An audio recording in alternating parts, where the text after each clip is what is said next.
Hello, welcome back to the channel, to this very special video. This month actually marks about 2 years since I started in this hobby, and so it happens this channel also hit 1000 subscribers. And if I look back 2 years, and even the entire reason I started in this hobby, I was having some health issues, I was gonna have a surgery, and I knew that after the surgery I would have to stay at home for like 3 or 6 months, something like that. And a friend of mine recommended, model kit building, so it kind of snowballed from there. And as I started building, never having done anything like that before, except for like Legos maybe sometimes, I also figured, hey, I really enjoy doing this, so I might try sharing it with the world. So I think around July, maybe I just bought a GoPro, mounted over the head, and started recording my build process and trying to take some pictures. And when I first uploaded a video on this channel, I like doing this. I like building kits. I also find myself really enjoying filming the process and the final results. Like, I want to get dramatic shots, I want it to look cool, I want the music to bang and stuff like that. And I never had any expectations of the channel growing or people even enjoying what I do and stuff like that. So when we reached 1,000 subscribers here, I was utterly unprepared. And thanks to your engagement in the community posts, found out that you would like to see a walkthrough of the tools that I use to build the kits. And also, as an additional note of thank you, my gratitude for all of your interaction on the channel, subscribing, watching the videos. I will announce a small contest at the end of this video, so stay tuned for that. And so in terms of the tools, it's a kind of a growing thing. I think being in this hobby for 2 years, I've kind of iterated over some variations of what are my favorite tools and stuff like that. So what you're gonna see now is the state right now. I don't think it's perfect. I'm still on the lookout of some things that I'd like to improve. Also, I don't currently really paint, so nothing airbrush related is included here. I don't have space to do airbrush painting around the year, and since I live in Toronto, there is over half a year when the weather outside is too bad for that. So the most I do in terms of like spray painting or anything like that would be top coating, for which I use Mr. Premium.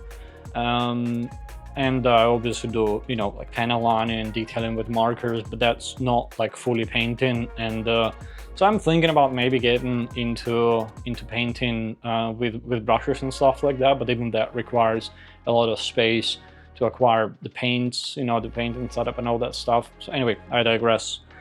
The way I mostly organize my tools is so this is my building desk. It's like height adjustable thing, and I have two A2 DSPIA hobby mats on it. They are stuck on a double-sided tape, so they don't kind of move around.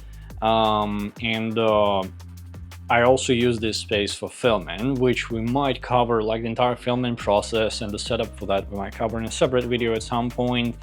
But today let's focus on the tools. So in terms of the desk, there are these two hobby mats, and next to it I have like a standing shelf where I keep my kind of essential tool set that I almost always use for almost any build that I do.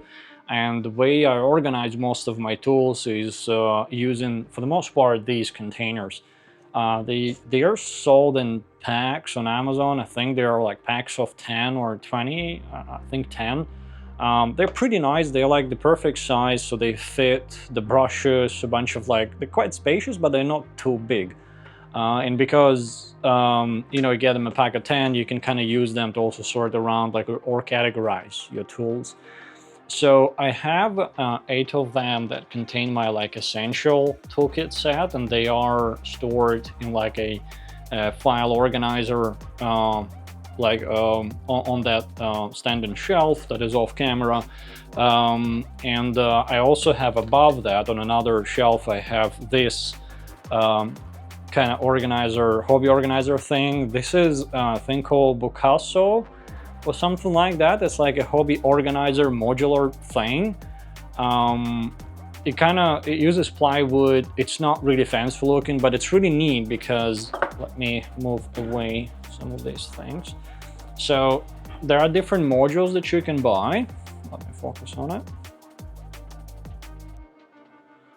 So there are different modules that you can buy, and I find it to be perfect for easy access for something that you use pretty often. So for example, I have my remotes. This one is for the turning table, this one is for the speakers, and one for the overhead light that I have over the desk.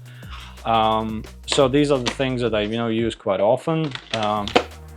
Then, like for my most commonly used markers, these are DSPAA metallic markers. For the most part, they are soft tip markers. Let me open one of them. There you go.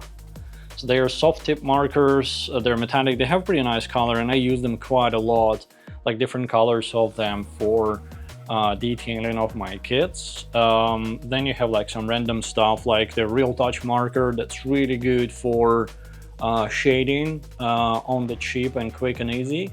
So it's just you apply that, and then you use like a Q-tip, a thick one, to kind of smoosh it around the paint itself. Some of my favorite detailing things are the DSPA chrome markers. There's a super fine and a thick one. If you watched any of my build videos, you know I'm quite a fan of adding chrome details into the kits. Then I have my box opener, which is a Sharp Osnable knife, a box cutter. Then there's a dust brush, very useful tool when you film your kits. And the top layer, so these two things are disconnected, but you can connect them together.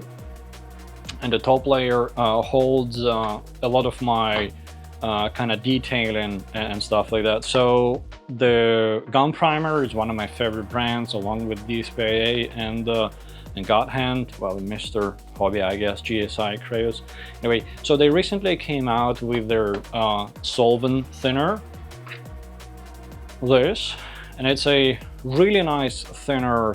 It's a very mild thinner, but because of that, it also has very subtle odor to it. It stinks much less than, let's say, Mr. Color Leveling Thinner 400 or Tamiya X20. Those have quite strong odor to them, and whichever one you use, if you don't have like a very well ventilated studio, make sure that you have a fan going and a fume extractor going, because those you might be willing to deal with the smell, but you don't want to deal with the potential damage to your lungs, which is irreversible. So be very cautious dealing with that. Anyway, I digress. So these came out along with a gun primer solvent. So these are like small wiping cloths, which are really useful for, let's say, cleaning up your parts from your fingerprints or any smudges like that. Really handy. And the micro swabs that they have, I wasn't able to find them anywhere else, and gladly they sell them separately, so you don't have to. So you can buy solvent as like a combo package, like these three, or you can buy these things separately. But these micro swabs are really good. So they are super fine. They're also super tough, so they don't these tips don't kind of mush easily. They are double-sided, so you get a lot of use out of them. And where they're useful is when you, let's say, panel line and you want to have a really fine clean panel line cleanup. These are a way to go. Really highly recommend them. I think I got the combo set just to try it out, and when I realized how good these are, got like 5 boxes of these just to have them for future. Anyway, I also have other Q-tips. So these are generic Q-tips off of Amazon that you can buy like 1,000 for $5 or something like that. These are really good for water slide decals because they are very lightweight. They are mushy a little bit, so they're not quite as good as gun primer micro swabs for cleaning up. You want those to be like stiffer, but these you want them to be a bit more absorbent. So it's a very nice balance, and they are perfect, cheap for water decals, especially when you deal with like super small water decals. And finally, I also use regular cotton swabs, also off of Amazon. I think they're called fine cotton swabs or something like that. So they're not like your Q-tips thick. They are a bit more sturdier and a bit finer tip, but they are way more absorbent. These are really good for dealing with big decals, like if it's a massive water slide decal and you know you're going to have to absorb a lot of liquid. These are perfect, and also for the post-decal application cleanup. What I find myself is that, so I always use Mr. Mark Setter for my water decals. Even when the guide says don't, I always use it. It's just kind of a habit of mine. But whenever I use it, I sometimes would use a bit too much liquid, and because it's like a gluey thing, even when it dries out, you see some residue on top of the plastic. If you top coat it or paint over it, the residue will not come through even the clear coat. But if you leave the plastic bare, you might want to clean it up. So when you are using a Mark Softer, which is essentially a very, very, very diluted thinner, or just water, they're sturdy enough to kind of rub around on the part and clean it up. And so let me take these out of the way. They don't obstruct the view. So speaking of Mark Setter and Mark Softer, these are the original Mark Setter and Softer. I know that the brand came out with newer versions, but I mean, I still have plenty of liquid left here, so I don't think I'm gonna replace this just because there's a newer version. These are perfectly fine, in my opinion. Very, very, very good tool to get used to. I've used it, I think, on maybe 30 kits now, thousands of decals, and you can see how much. I think I've used maybe like 15% of it, maybe even less, the liquid. So very efficient and very, very good. So the worst decal I think I've used this on was my perfect grade unicorn perfectibility build that I did January last year. I chose to use the original Bandai decals on it. So as a test, I tried applying a decal without using this, and I left the part overnight and the decal just fell off.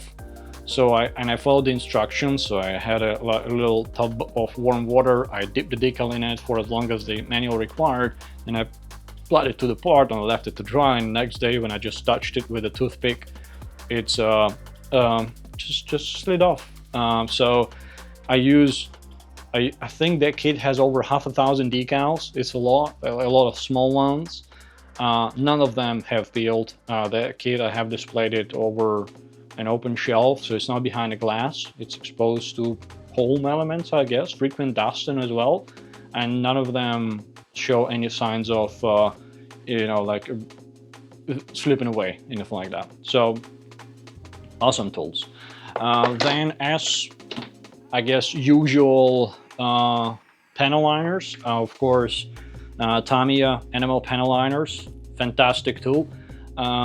Recently I've acquired two steady panel liners. These are water-based panel liners, so these are much weaker liquids in terms of like they won't damage plastic, allegedly, or supposedly, if it's not PS plastic, because with the Tamiya panel liners being enamel, if you apply them to like ABS plastic and you use a lot of it, it can damage it, even though I've done that a lot and I haven't seen my kits being damaged all that much. But realistically, or the best way is to use enamel panel liner when the plastic is PS, as it's should be marked on a runner, which third-party brands should definitely do a bit more, but that's a side rant. Or you need to top coat your kit and then apply panel liner, right, to avoid damaging the plastic. While this, being water-based panel liner, it's a bit weaker in terms of like it takes like overnight to dry, and it's also very easy to erase it using the thinner. So for example, this, when it dries out, you need to be to be using a proper thinner. If you're using solvent, you're gonna need like a couple of passes with it. If you're using Mr. Color 400, then be very careful with this one. If you use it on a plastic that's not PS, it will actually leave marks on the plastic itself. X20 thinner is perfect. You don't need too much of it. The stink is less, and it does job really well. It doesn't damage ABS plastic, for example, as much, but I think if you use it a lot, it will damage it after all. So to remove animal panel liner, you need like proper thinner and a lot of it. To remove this, you can sometimes just rub it off with a bare swab. And if you use solvent, that's more than enough to clean it up. So really nice. I've been giving them a try for like 2 kits now, and I think they're pretty decent. They have the same kind of brushes on the inside as Tamiya, but the cap is a bit crap. What I mean by that is that, for example, when you use these, they have the liquid has a tendency to separate, so you have to shake them up a lot, so to mix up the paint. You have to do the same here, but somehow the liquid also travels on top of the cap, and if you shake it and immediately try to use it, the paint will kind of go on the inside of the cap, and on the outside will dirty your fingers. It can just drip all the way. Annoying. I think they need to do a better job with the packaging here. But still, steady is a pretty good thing, especially considering it's safe, so I find myself applying it more all over the place. Before I found that steady, I wanted to experiment with washes, so I bought a bunch of these Vallejo wash effects. It's very, very thin liquid, and you can use like a fountain pen or DSPAA panel liner applicator, which is essentially a fountain pen, to apply this, and they come in a lot of colors, so you can create panel lines that are, you know, vibrant colors and stuff like that. But I find that steady is a bit easier to use. Then I have DSPAA glazer, so I use that in combination with a set of like different polishing cloths. So whenever I film a kit, and you know, I dust it off, obviously I clean it up, and then if it has a lot of transparent parts, I try to give them as much of a pop as I can. So this is essentially like a polish liquid. So you clean up the part, you spray it with this, and then you clean it up with the polishing cloth. The dust will stick less to the part for a while, and it will also shine a bit more, which is, you know, a great tool for filming, just to give that your kits a bit more extra pop. Then I also have a variety of different testers paint. These are enamel paints. They're all metallic. I've been trying them out for weathering. I've been recently trying to get more into weathering my kits, so I have bought a few dry brushes and a few of these little guys. You can see my Akatsuki review, SNA Giant X, for example, where I tried a combination of a tester's paint for dry brushing and a real touch marker for shading. So yeah, looking forward to experiment more with these. And then like more, I have extra thin cement just in case I damage something. I don't really do seam line remover quite yet in my builds. Then I also have just generic toothpicks, overall useful tool for whenever you need some precision and when it might get, you know, it dirty. This remote for my GoPro. It's an overhead camera that captures all of the time-lapse builds, and I have 2 DSPAA vise. So this one is super small one. I have it to, I like using vices a lot for like in here, right? I'm in the process of finishing Firelord at the moment, which will be the next review on the channel. And for example, I'm not done with the legs, or I'm detailing them, but I have the upper body, so I can, you know, just kind of pose it around, look at it. But I like both of these things for sometimes filming, but for the most part, water decal application. Water decals is definitely a very time-consuming thing, and I like doing it, but I also like to make the process as easy and comfortable for myself as possible. And I find that using a vise for water decal applications, such as you can prop the part up, you can turn it around easily without kind of messing up your space, is very good. So this vise is super essential to my process, as well as this one. I also want to get their bigger, thicker vise, but that one is pretty expensive, and I cannot really justify the cost of it at the moment. So these ones are kind of doing it for me for now. Maybe at some point I'll buy the big articulated vise. Anyway, yes, in terms of this kind of setup, that it has like essential things that I tend to use fairly frequently, or they are a bit too awkward to store elsewhere, right? Like, so I like it that way. And also I have isopropyl alcohol, 99.9% for the cleanup and stuff like that. Sometimes it's even sufficient for the steady cleanup. You don't even need thinner for that. In terms of like miscellaneous tools on this rack, I have a gun primer Grida, which is their Panaline scriber thing. It's like in the pen format with a chisel. I don't do Panaline much, but recently I've been acquiring like a few tools to try to get into that. I don't think I want to customize kits so much yet, but sometimes a kit would have a line that I want to Panaline, but it's like too shallow, so it doesn't have quite enough groove in it to safely hold the liquid or to hold it cleanly. So this tool is supposedly should be helpful in that. So some point soon I'll try to kind of try my hand in doing that. Anyway, so with this rack out of the way, let's go through my essential like building things. Those are like miscellaneous things for the most part, but there is essential building things. So first one is a thing that you might see on the videos very often. That's my knob vacuum, right? It's a DSPAA cordless vacuum handheld. It's got a battery. It's quite a hefty battery. So this thing is what keeps my desk clean. It's got like a twist off container that holds the dust in it, like the knob marks. These filters you can buy replacements pretty cheap in bulk, and you can also, I think, use it as a blow up thing, because you can attach like a tube here.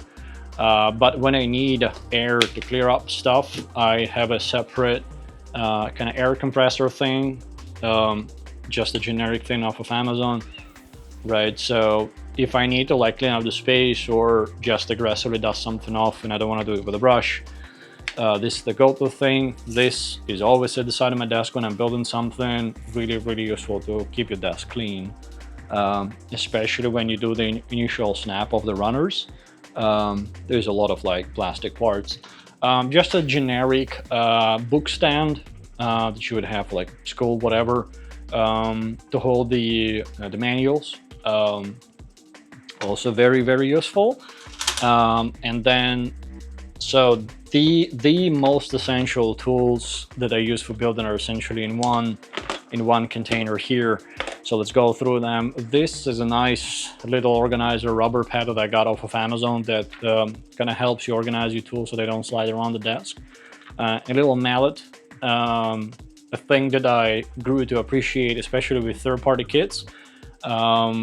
It's very lightweight. It's aluminum, but one of the things that I do outside of building model kits, I play classical guitar, so I need to take care of my hands. So sometimes when I would build a third-party kit, I would apply a lot of pressure with my thumbs because the fit is not always perfect, or sometimes you need to fit the part onto the metal frame. If my thumbs are too sore, I found it difficult to play and I need to take breaks from playing, which I don't like doing. So this mallet helps me quite a bit. Then I have two sets of Alpha hobby knives. They're kind of the same thing. They come in a package like this that has a cap and like a stand-in thing that you kind of transform it into a stand-in thing. And this base also holds spare blades. The way I have them is one of them has a metal needle that I use to quite often articulate water decals into place or just to pry something open. And the other one I use as a proper hobby knife, so it has a hobby knife blade attachment on it. They also have these like a spudger thing on the other end, but the plastic is very soft, so I hardly use them as such. I have a set of spudgers for that. Then I have a super generic hobby knife, but it's a bit thicker, bigger blade that I use to cut out the decals. So I don't kind of have like having separate tools for that. Then I have a part separator, just a regular thing from DSPA, nothing fancy about that, except that this one is like extendable, like a knife. Then I have an iFixit pry kit, I think it's called. You can get it off of Amazon. And by the way, almost all of the tools that I mentioned in this video, I have affiliate links in the description of every video that I post that kind of take you to, I think, Amazon Canada for most of the things that I use. If they are present on Amazon, I found them and I linked them. So if you want to buy anything like this, feel free to use those links. Doesn't cost you anything extra, but it does help the channel a lot. Anyway, so I have a pry kit from iFixit because it comes with these two nice spudgers. This one I use quite a lot. It's just a flat spudger with like a pointy tip on the other side. But this one has like a hook thing on it that helps you open the parts as well. Very, very useful things, and the plastic is very sturdy, so it helps you articulate things. Just a regular set of plastic tweezers whenever I need to kind of articulate or manipulate a part and I don't want to risk damaging it or leaving marks with a metal tweezer. Then another prier. This one is a bit thicker for bigger jobs, comes in the same package as that one. Then another prier, which is essentially, I think this is from a toiletry kit. It's supposed to be ear cleaner, whatever, but I filed it, so it's actually sharp at the end, so I can open things even more, right? Then I have a set of 3 different nippers. So 2 of them you will see on the video quite often.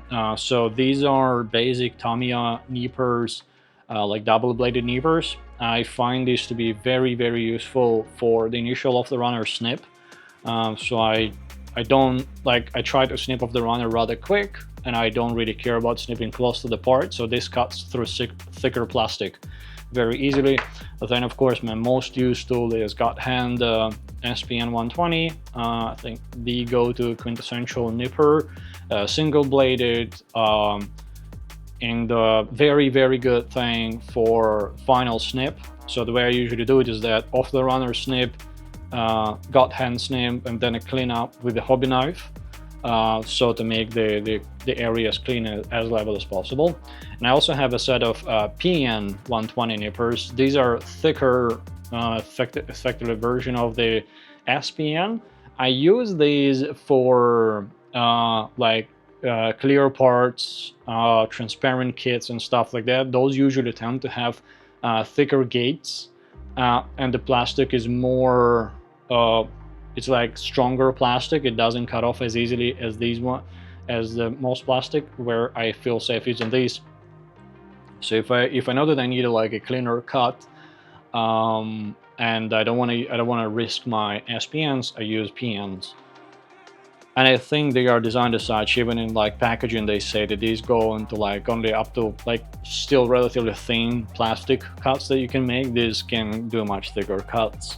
I don't use these for the initial run of the cut of the runner though, because the the ends of the blades, they are kind of square, and when I would quickly kind of go around snapping parts off, I found that I sometimes would damage the parts, because as I stick the nipper in, it would just inadvertently end up touching some other part, and that would leave a mark, which I hate. While these wouldn't. These are very pointy and concave, so I've never had any kind of unintentional damage or careless damage to a part when I was doing a lot of snips of the runner.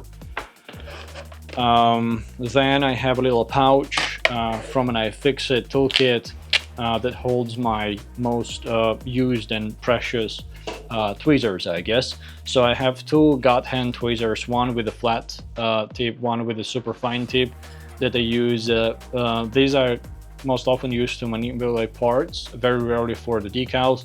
and these ones I use for the actual decal manipulation. Like them a lot. They're kind of thick, good tweezers. Then I also have like a counterpart of the SPA tweezers. These are much more lightweight, but they're also super fine and super thin. So sometimes I would use one or the other. It's kind of preference, but you know, like this organizational method. And then I also have a like little pouch from, I think, a knife that I used to have that holds my razors. These are the quintessential gate cleanups. If I'm dealing with an older kit or a kit that has not very good gate placement, which is not common in the newer kits these days. I started with original razor, found it amazing. I tried some other vendors' glass files. I did not like those. I'm not going to name any names. Maybe I didn't give them enough of a try. I don't want to criticize them or slam them. Anyway, so when I tried this, I was astonished. It's really good, really easy to use. The results are fantastic. It's permanent. You just need to kind of brush off the plastic remains and it's good to go. So it's not like expendable thing. And then I got the original one as well for when I want to clean up some harder to reach parts. And just for the ease of organization, I hold them in this little pouch that I had from somewhere else or something else. And I have a small gun primer dust brush. Once again, dust is a bit annoying, and I also film some of my process a lot. I would want to snap a picture, so just for the sake of like easy access to dust, I have these brushes or the other brushes, like a big one, everywhere essentially. I think I have like 4 of them. And there's like more tweezers that I like had since before this, when I would try to fix some, you know, laptop of mine or something like that. So this is just generic. I very rarely use these, so the tweezers that I usually would use are in that pouch. And as you can see, like, there's a fair number of tools, but this organizer kind of tray thing is perfect. It holds all of them in one place, like on a surgeon's desk or tray. It's very easy to, you know, keep your place tidy and neat and keep everything organized. So at almost beginning of every video, you can see me unboxing my tools, and this is usually coming from this tray. And you know, these are my go-tos. So let me quickly kind of throw them back in. So then I have another tray that has like heavier tools in it, or like some overflow. So I have a plastic nose pliers. I got these before I knew that the rubber mallet existed.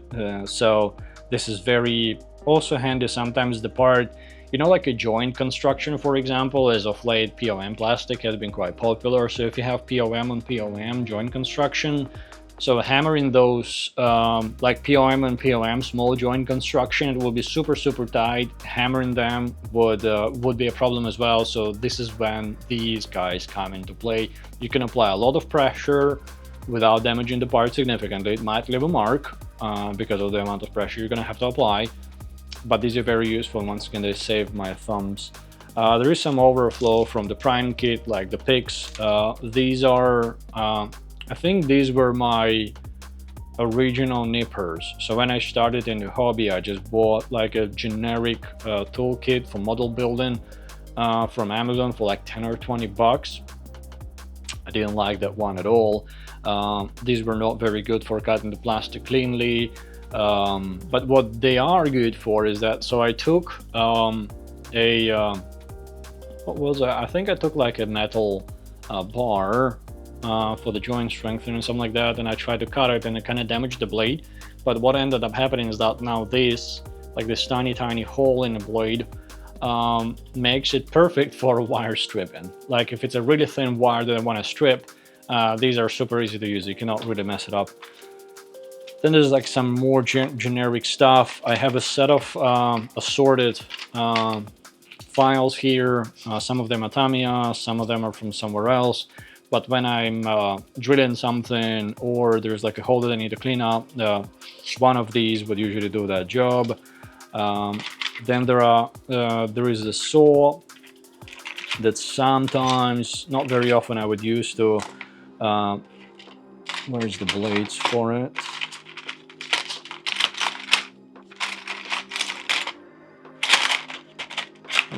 stuff. Oh, there you go.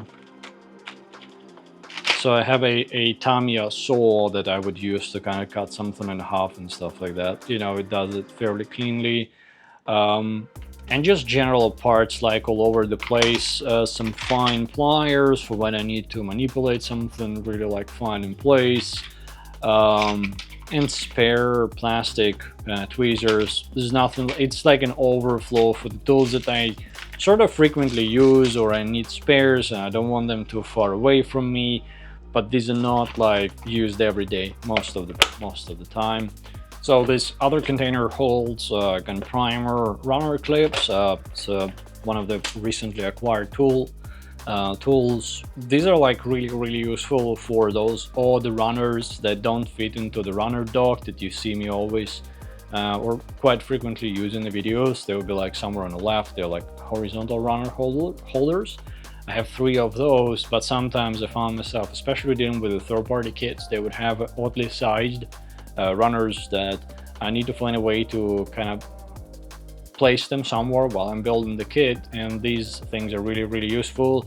They have like steps on the clip itself. It's super sturdy plastic, so it fits a variety of runners. Sometimes I need to like snap off some of the overrunning plastic on the runner for it to fit in it. And you hold, these also come with like little letters that you can then use to label the stands, so you know which runners, which I find the letters to be a bit too much hassle to do that. I can just look sideways and see the runner name, but sometimes like runners would have really obscure naming labels, so very good.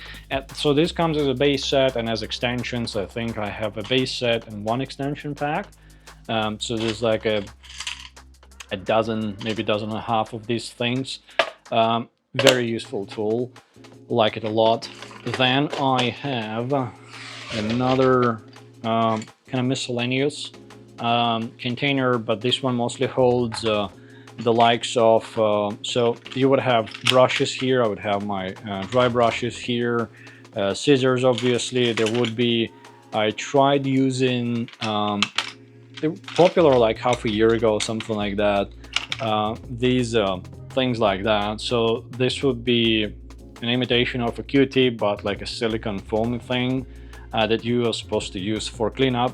I tried using them for cleanup. You kind of have to go through those things a lot. What I rather use these for now is when I do the shading with a real touch marker, I use this to smudge it around and to clean it up a little bit more. That's why it's dirty, but that's on purpose. Then I have a DSPIA fountain pen that I use to apply Vallejo washes if I do panel lining with them or detailing with them, and I think I'm going to start using this as well to apply the steady panel liner because their caps are a bit crap for that purpose. Yeah, and that's it. There's also like a brush, a DSPIA brush that I use sometimes to apply the tester's paint, and it comes with a little stand like this, and there's like a little tray that goes under it, so if there's any drippage, it's hidden. Very nice, all like aluminum build, very clean. Yes, it's like random stuff, but mostly for detailing and painting. That's kind of how this container is filed in my head. Then the other stack of containers that are like at immediate access to me. There's more markers here, so these are real touch markers or DSPIA eraser pen.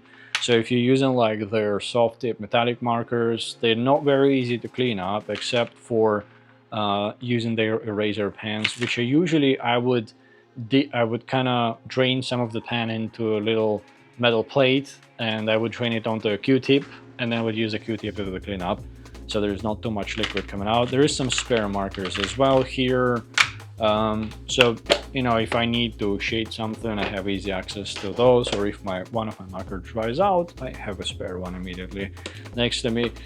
This is like a variety of polishing cloths. I use some of them with the glazer, and other ones are just for dusting and stuff like that. There's also a spare dust brush.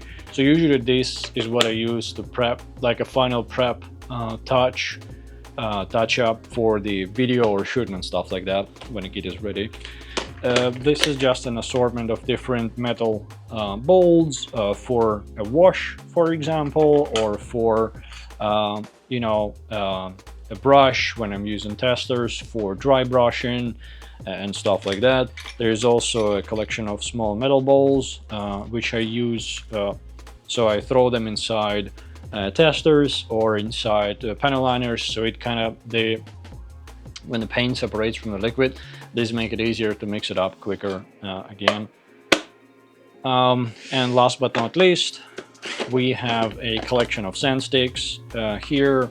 So these are for the most part a combination of gun primer balancer and God hand sanders. I think we're starting at about 600 here, and we go all the way to, I'm not sure that what white balancer, but it's like polish at that stage. So we're going, it's a lot of steps. We're going up to 6,000 with God hand and then onto balancers. I use them mostly with the older kits. You probably haven't seen me using them as of late because I haven't had a kit that had to go through a lot of cleanup. But these make it very easy to deal with that. And then I also have a little pin vise. It's a combination of different drill bits. As you know, I like to modify my kits with LEDs. So if I need to run a wire, I need to create a hole for a wire, these are my go-tos. And there's also a chisel, once again, for when I'm finally ready to try scribing on my kits. So I'm kind of ready for that. So these are, oh yeah, and of course, like a generic blue tack. Very, very, very useful tool for, when you're dealing with a third-party kit and there's a part that doesn't want to stay in place. A little bit of this, it's like a modeling plastic thing. It's very malleable, it doesn't dry out, it's sticky enough to make the part stick in place. Love it, like a cheat code for difficult to deal with kits. Let's quickly go through very quickly go through the tools that are not in my immediate vicinity. These would be stored in like similar containers but a bit further away, and I would bring them over to my building desk when I really need them, or when I'm in a process that requires them. So I have a lot of skewers thingies, these with the crocodile clips for top coating.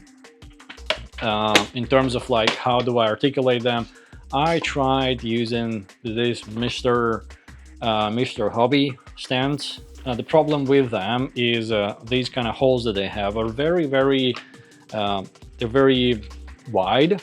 So if I'm using my DSPA runner, these clips, like this is very loose, it turns around. So when I try to kind of do it on my balcony, the top coat, I have to hold it in place. I don't like have my gloves sprayed with the top coat. I would rather avoid that. So if you're using Mr. Hobby things, these are like thick enough wood things that don't turn around as much, but still not quite perfect. So what I actually end up doing most of the time is using just regular blocks off of a hobby store like this.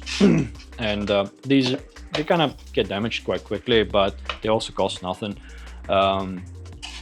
And you can, stick as many of these standoffs as you want, and they will not move around pretty much at all. Or I tried using some of the tape on these DSPA standoffs to make them stand here solidly, right? So using a combination of that. Let me take this off so it doesn't obstruct the view. Then there is some double-sided tape, once again for when I need to like stick a part in place or something like that.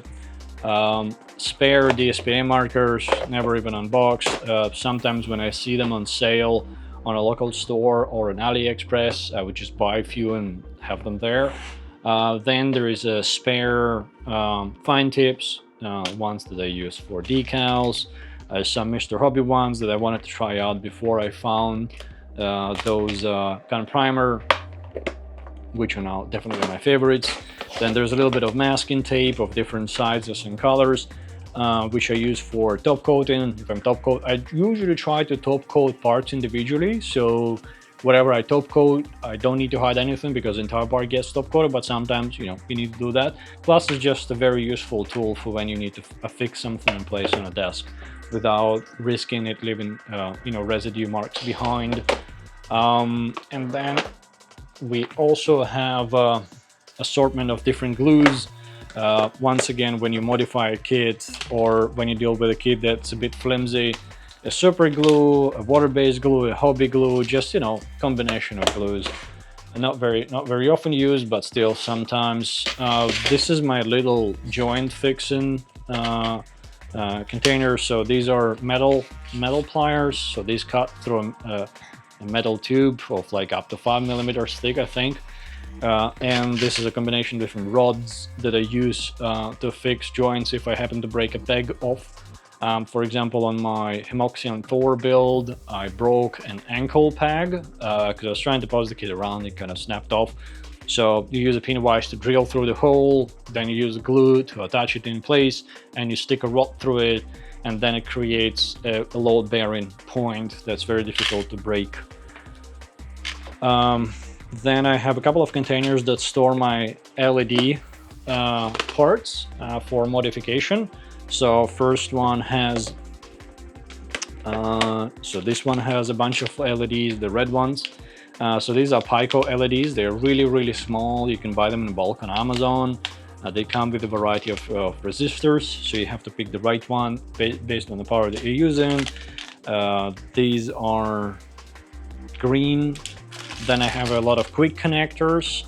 So I usually have like a method to the madness where whatever I wire the kit with, it always ends up with a male connector, and my power from my power hubs runs up to the kits or to the shelves and distributes into female connectors. So I use that methodology there. Then this is Kynar wire, which is a bit thinner, finer wire. It's very easy to work with this one. It's very easy to strip, it's very easy to run it, it's thin enough to hide it in different nooks and crannies. Just some USB cable to run off of the extended power source. Let me put this back. And here on the second container we have a I think I got a Kynar wire, some of the LEDs, and this wire stripper off of Evan Designs. I think it's a US-based kind of customization shop. These are pretty good. If I have a wire that's too big for those like modified pliers that nippers that I have damaged on purpose, these are very good to do. The wire stripping, then I have a lot of these USB cables that end up in a pigtail, so I use them to connect my custom wires to the power source USB. Some electrical tape, some bigger lights. These are white ones. They are 3 millimeters, so these are quite large. So if I have a cable that has a lot of space and I don't see a problem running a wire that is this big, these have pre-wired, pre-soldered resistors, so they can be straight up powered by USB without having to add another resistor in line. This is my test. USB wire. This is an Bandai LED thing off of perfect grade red astray piece of crap LEDs. Like, I really don't like, not only these are like super archaic LEDs, even when you have it powered by a fresh battery, it's like so dim, the light, like whatever, might as well not have it. Another version of those lights, but in blue. More of these Pico wires, another Kynar wire, the red ones, green ones, so a lot of different LEDs. They are very cheap, on Amazon or similar store front. So usually when you just need a couple, but you have to buy them like a pack or even like a combination of different packs. So you end up having quite a lot of extras, but it's good, whenever you're working on something, you have room to experiment. And I also have like a little pouch of leftover Cosmos wires. So I can, maybe sometimes use them when I modify something, because those are like super thin wires, very easy to deal with. And then I have a little container with an assortment of different small, sometimes obscure batteries for when I'm reviewing a figure or a kit that uses some of those cell batteries. I usually try to make sure that I have some, so when I'm doing the review, I have them easily accessible. But I'm probably gonna go away from storing batteries like this because it's quite dangerous.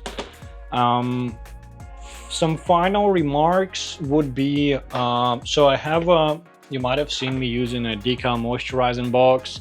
It's actually just a wet palette, just labeled as a Decal moisturizing box. So there is a sponge that holds water pretty well. You know, it's no rocket science. I got this off of AliExpress for like $5. Super good tool. You can, you know, use fresh water, you put decals on it, they moisturize gradually, you don't have to dunk them in water. And when you like want to take a break, you just close it up so you're not afraid that your decal is going to go anywhere while it's waiting for you. And it can wait for as long as you want, pretty much, as long as you are using like Mr. Mark setter to make sure that it then sticks in place. Because whatever liquid they might have on the decal itself to use as a, you know, agent to glue it, stick it in place, it will kind of dissolve over time if you keep it in water for a long time. Then I have a couple of folders of decal organizers. So I don't have a very big backlog, but I have like a wish list or a to-do list for the kits that I want to build, and I find myself acquiring decals for them much faster than I acquire kits. So there are two versions of these organizer folders. I also got them off of AliExpress as well. So, you know, different decals, or sometimes it would be generic decal that I like very much. So I just gradually acquire these things. Hopefully one day I get to build every kit that I have a decal for, but who knows, I have a lot of decals. And then another one is more, it accommodates bigger page size. I also store decals that I've used already. For example, the Real Great God Gundam, I've built that. This is the original decal for it that comes in a box, and this is the water decal that I used, and there's some remaining, so I keep it there. Sometimes I want to, you know, add extra decals to a kit that I'm building, and I'm not sure where, you know, and it doesn't come with that decal, and I'm just looking up and I'm trying to apply something somewhere. Also, sometimes on my videos you might see this. This is just a regular container kind of organizer set off of Amazon that I use to store parts as I'm building something through stages. I only use it when there are bigger builds, and especially if they are in stages, like you build inner frame, that you work on the armor, then you work on something else. To keep it all nice and organized, I would, you know, put parts in these containers, and I would keep them on the desk so I know that they're within reach, but they're also not like scattered around my house somewhere. And that's pretty much it. There's, you know, no really like super fancy tools. I try to find the tools. Mostly I'm guided by making the building process and as enjoyable and as easy for myself as I can make it. So if I think that there is a tool that might help me not so much streamline, but make the process more enjoyable or easier, or do more, I try to acquire that tool. I don't have any like super fancy tools like scribers quite yet or anything like that, so maybe one day we'll work up to that. But I hope you found this useful. You can see how I use most of these tools in pretty much any time-lapse video where I build a kit. So anyway, I hope you enjoyed this video, and to kind of further thank you for all the support that you've shown me on the channel so far. Someone suggested trying to give away, and I figured, hey, might as well give it a shot. So I have a couple of kits that I think are somewhat more difficult to come across, so what I want to try to do is, once you watch this video, go to my Instagram for this channel. It's linked in the description, and there will be a post that outlines the details of the giveaway, but essentially you have a chance to get one of these 3 kits. So it's either Master Grade Perfect Bandai Testament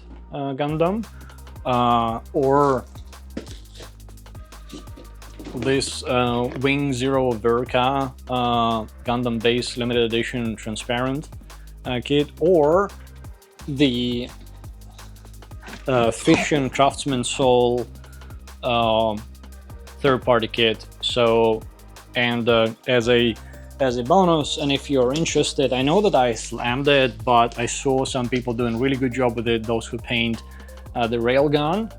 This is the blue version of the railgun, so it's exactly the same color as the real Great High New Gundam. So the way it's gonna run is basically you have a choice, you have an option. There will be one winner. It has to be USA or Canada based winner. I just don't have the option to send it internationally, the gift. So what we're gonna do is you'll have an option to select whoever wins one of these three, plus the bonus if you're interested in that, and I will send it to you if you win. And for details, go to the linked Instagram post. I hope whoever ends up winning is excited to get one of these three kits. Yeah, and I know it's not much, but I really appreciate you helping the channel, watching the videos, interacting with me. I love this hobby. I love all of you guys, and here's to many more builds. Thank you very much for watching, and have a good day. I'll catch you in the next one.